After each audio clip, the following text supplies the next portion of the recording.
you know, they'll film a scene and they'll be like, oh, this takes place after this, and then you're watching, because we don't see the show before you guys see it. We see it when you see it.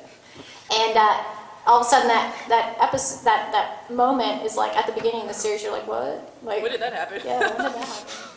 Yeah, and I can watch it by hair length and how our hair grows along the show. That's most telling color. part.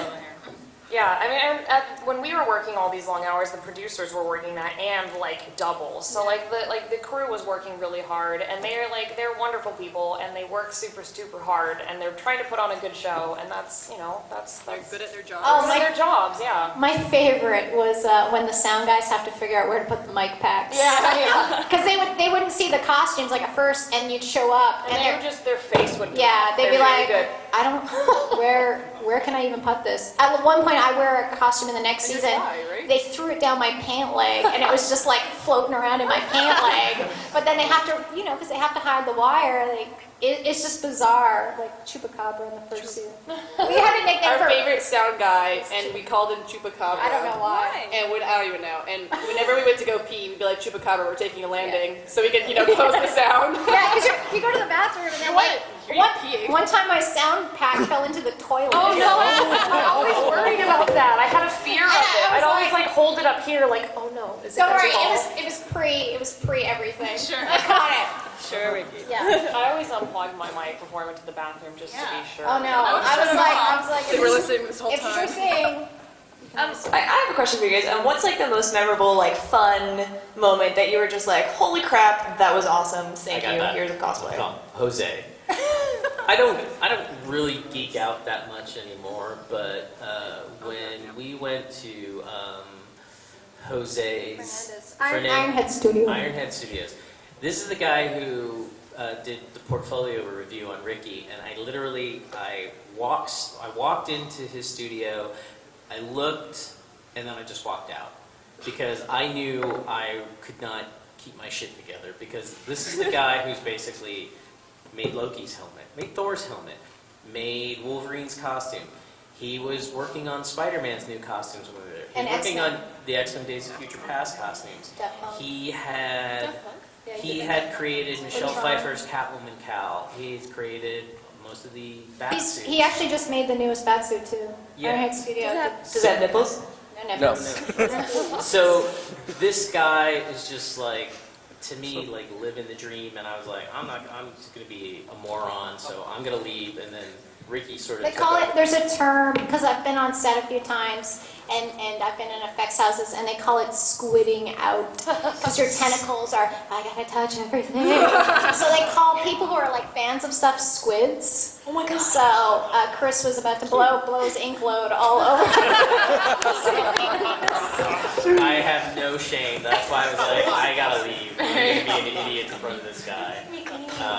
So Ricky gets done with her portfolio review, and you know that was an idea we had because in the comic book world, aspiring comic book artists go to develop, or well-known comic book artists, and they ask for a portfolio review. So we were like, well, this could be an interesting thing for us to take the costumes that we've worked on and show it to him.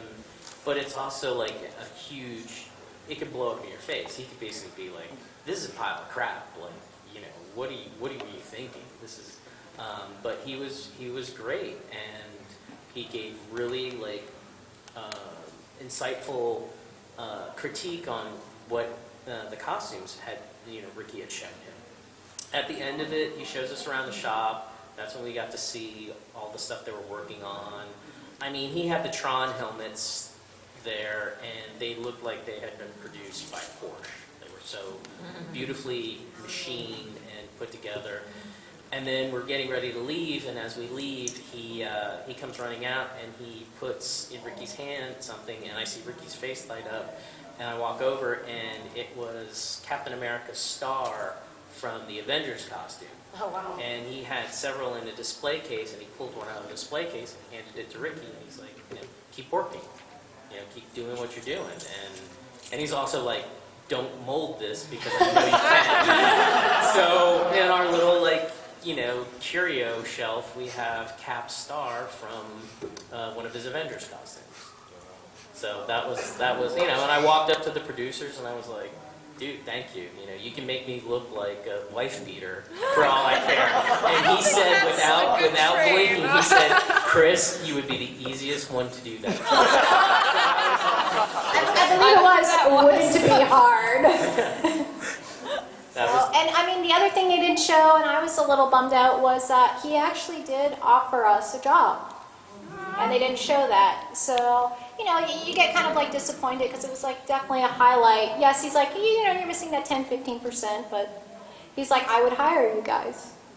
And they didn't show that, so it was like slightly discouraging because everyone's like, don't worry, Ricky, you'll get that last 10-15%. And I'm like, yeah, if I was working for Jose Fernandez.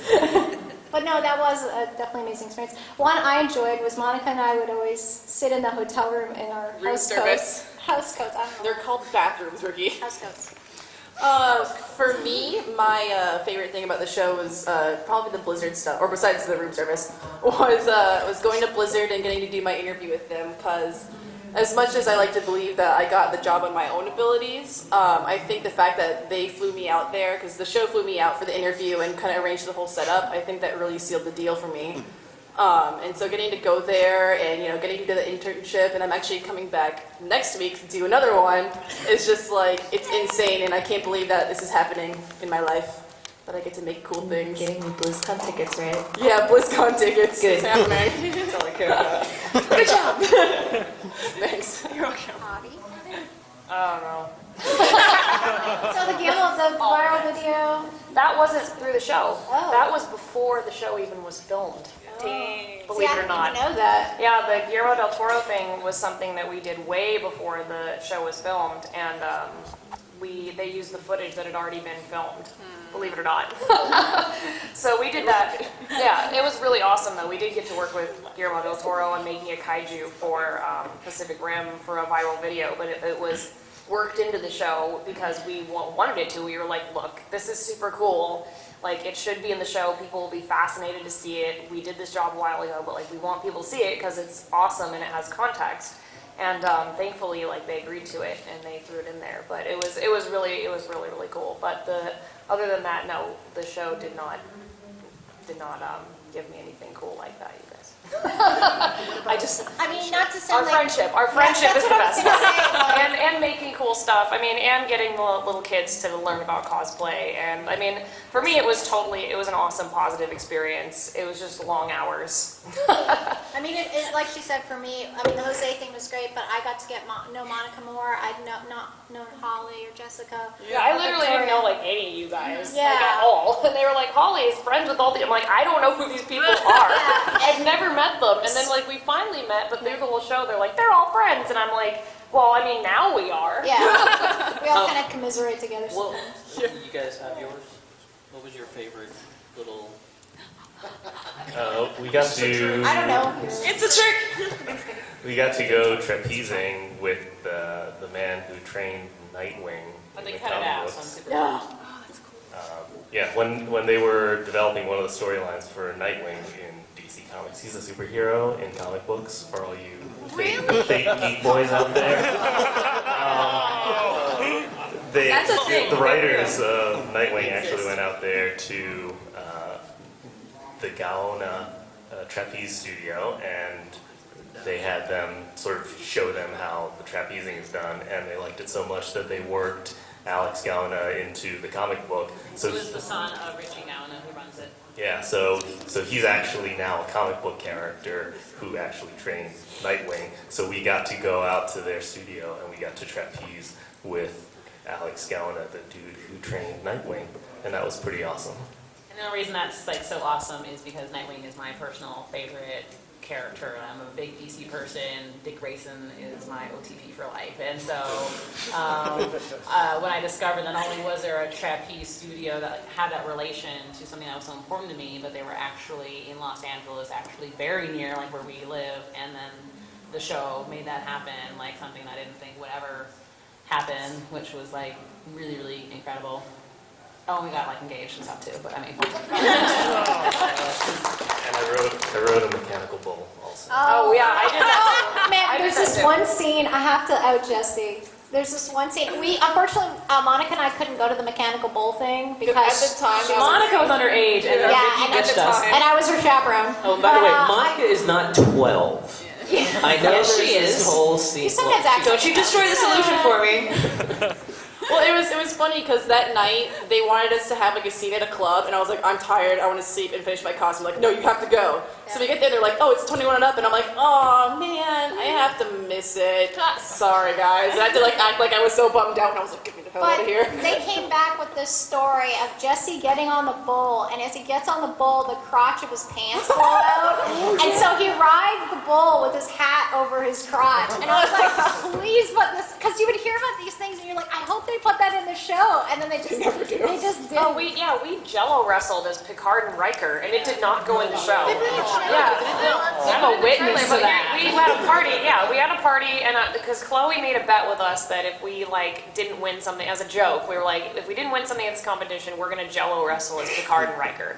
And they were like, that's great. And we had done that on our own. No one had produced us. We were just like, that'd be hilarious. We need stakes to like do this, and we don't care about winning really at all. So let's like Jello wrestle. And so then we did it. Like we wore costumes. We like you saw us for like a brief second because they had to keep it in because that was a plot point.